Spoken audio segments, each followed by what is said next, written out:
one of the racing drivers that drives the off-road racing Hilux in the local championship, as well as the Dakar. We will be competing in the Dakar this year, in the 2013 version of the Dakar.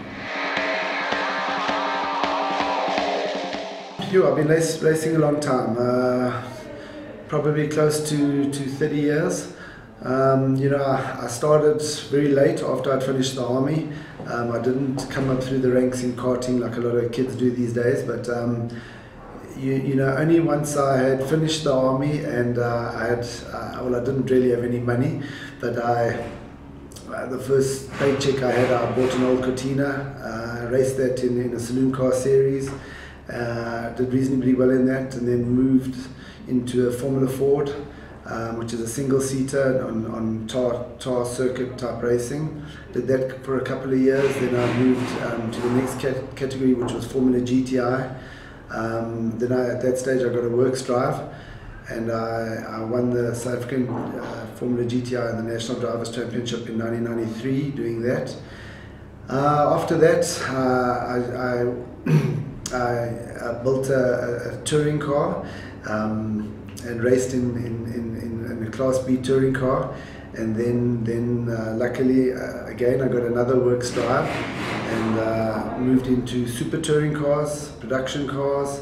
So I've done a lot of circuit racing, and then with buckies and off-road vehicles being a very popular market in South Africa, I moved into that, and I've been doing that for the last 10 odd years, and I must be honest, I've had a lot of success and I really enjoy it.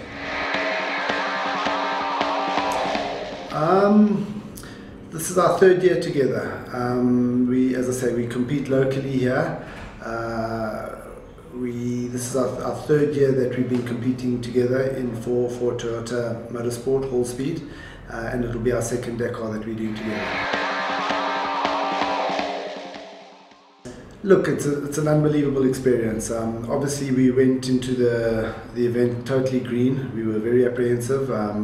We were on a huge learning curve, and as the race progressed, we learned every second of every stage. We learned more and more and more, and we're really happy to have finished the event, first of all, because you gain more experience by finishing all the racing stages.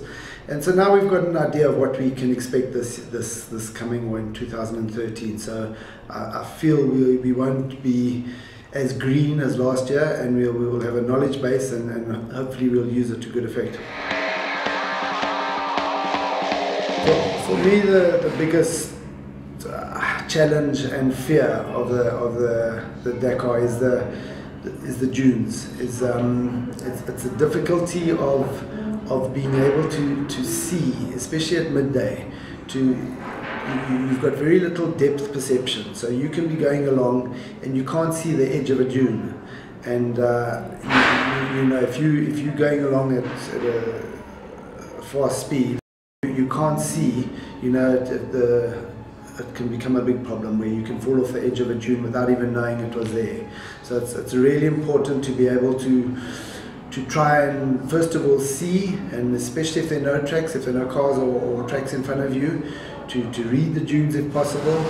But for me, that is the biggest challenge and the biggest fear.